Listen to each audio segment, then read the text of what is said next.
Thanks for being with us and welcome to the evening news. I'm Chauncey Glover here along with Alona Carson. Of course, we've been following that very sad story, breaking news there from Bellaire High School where a student was shot and killed right after school dismissal today. Of course, police telling us that that shooter is still on the run at this hour. Police were telling residents in that area to stay inside of their homes as they search for that shooter.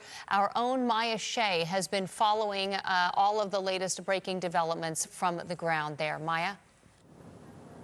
Yeah, it's been a frustrating evening for so many parents, students, and residents surrounding Bellaire High School. It's so tragic that one student was shot in school and later died. But right now, what everyone is really worried about is that suspected shooter.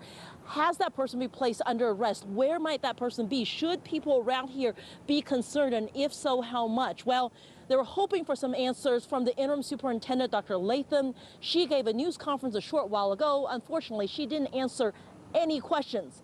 Here's what she had to say. Unfortunately, today a student was shot here on the campus of Bellaire High School and was transported to the hospital where he was pronounced deceased. Our hearts go out to that student's family, his friends, his classmates, and the staff here at Bellaire High School.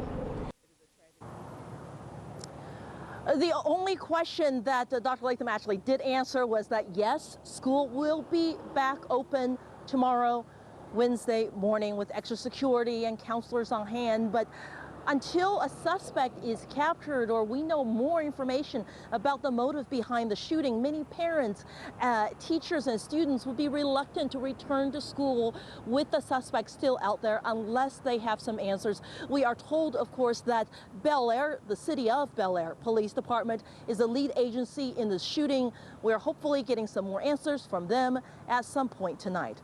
Reporting from Bellaire, Maya Shea, ABC13. Eyewitness News. And Maya, you've been busy talking to parents in the area. You saw some of them listening to that news conference, and what you got from those parents was some level of outrage that they weren't getting more answers about what was happening at their school.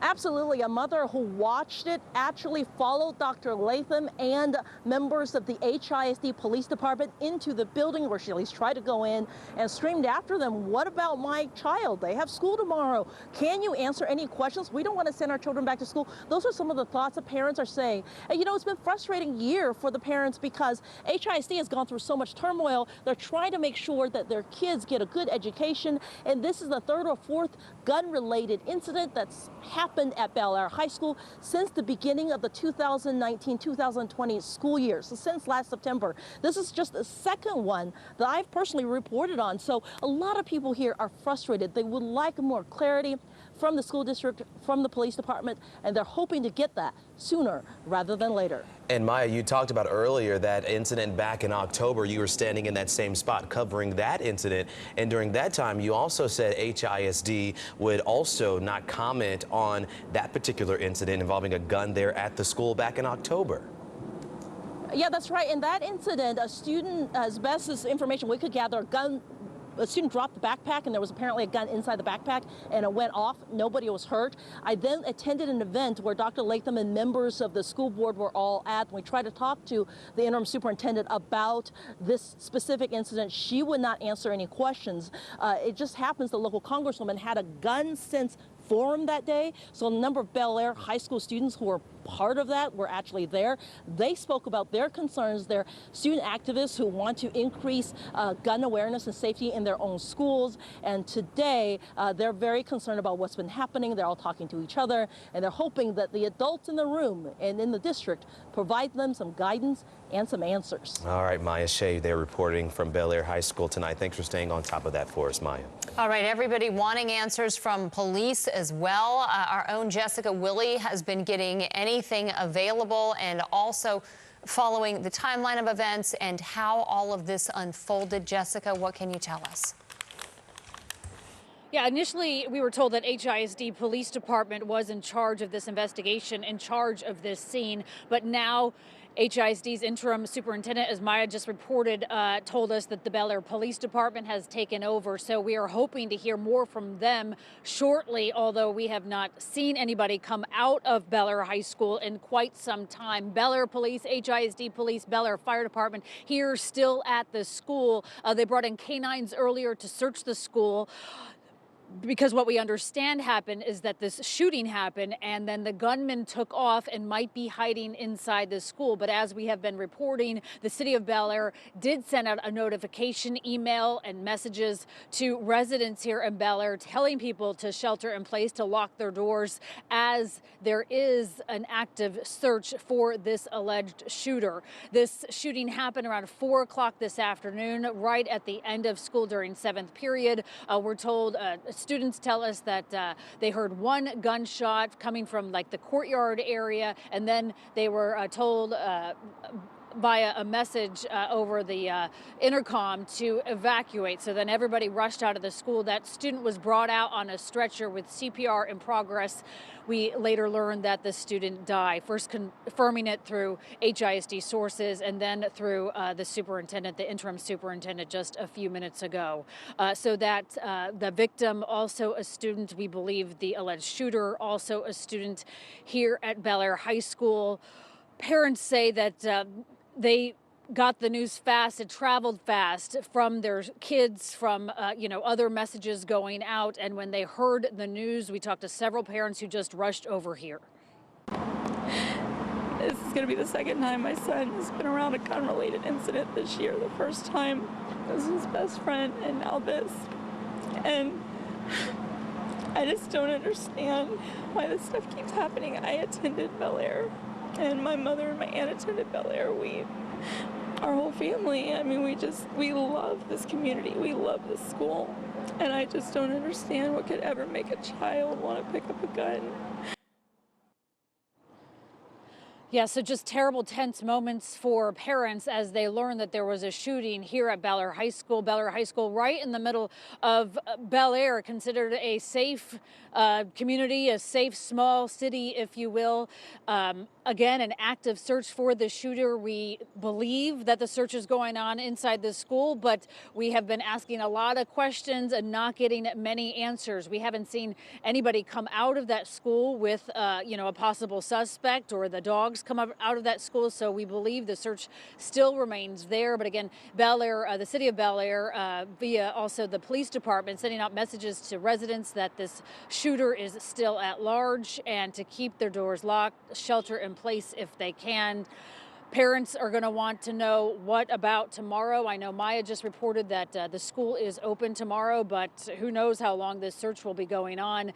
Again, we are hoping for more answers. I continue to work some of my contacts, some of my sources to get us some more information as we continue to stay out here outside Bellaire High School. Chauncey, Alona? Yeah, we know that you'll be working to get more information from Bellaire Police, who are usually pretty communicative in situations like this. And so hopefully we get a better picture for parents and for students exactly what's happening there in their community. And we have a whole team doing just that. That's right. We want to go now to Marla Carter, who is there also near the school. She's covering this for us as well. Marla, what are you seeing and hearing at this hour?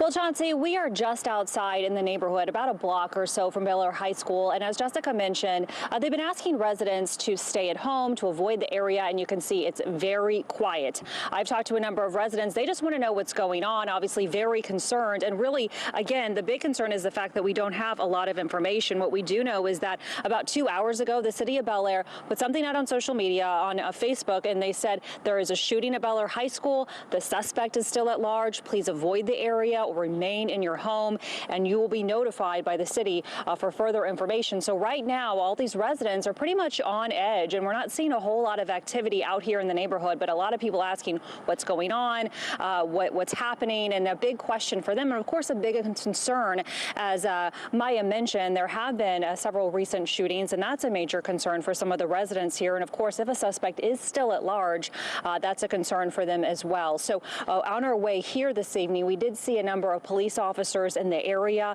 prior to getting to the neighborhood, presumably possibly looking for that suspect. But again, we don't know, as Jessica mentioned, if the suspect is inside of that high school, if they're still looking for the suspect. So neighbors certainly on edge tonight and waiting for answers. Reporting live from Bellaire, Marla Carter, ABC 13 Eyewitness News. All right, Marla, keep us posted from there. And of course, we will keep you all posted on the air on Eyewitness News at 10 o'clock on this story, and also, of course, continuously on our website at abc13.com. All right, turning now to weather. Of course, it was a foggy Tuesday out there. Meteorologist Travis Herzog has the latest here on our forecast. Yeah, get ready for another round of dense sea fog to settle in overnight. We are expecting that fog to come in thick from the Gulf of Mexico once again, with temperatures hovering in the upper 60s through the night, 10% chance of a little spritz or sprinkle.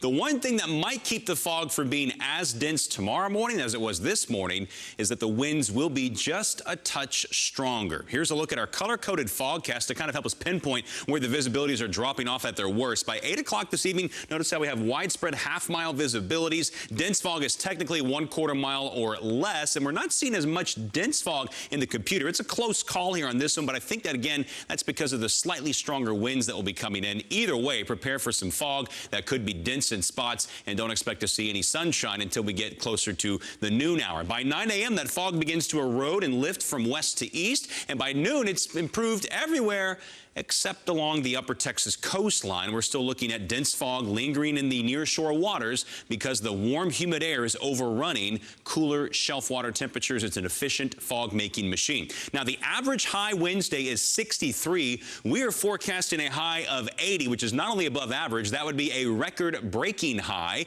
The current record is 79, set back in 1996. This is about as warm as it can get at this time of year. Now, this front that's coming into North Texas Wednesday gets about halfway through the state, and it's backed by some significantly colder air. Look at how highs are only in the 30s and 40s in West Texas, 51 for a high in Dallas. For now, we still think this front stalls out somewhere in southeast Texas, so we'll be on the mild side of it to start, but it might sneak some slightly cooler, slightly drier air in here as we head into Thursday evening and Friday morning. But we'll have to wait for a stronger cold front to arrive on Saturday to finally push out all that fog, and that also is good news for the marathon runners. We'll have no fog and no rain, it looks like right now, with temperatures starting off in the 40s. Sunshine warms things into the mid and upper 50s by noon, and the wind will be coming in from the northeast. And so we're about to get rid of this warm, sticky weather pattern we've gotten into this week. Got a few more days in it, and then Saturday is when things change, making it cool for the marathon. Also, we'll also still have that active jet stream overhead next week. So even though it turns colder,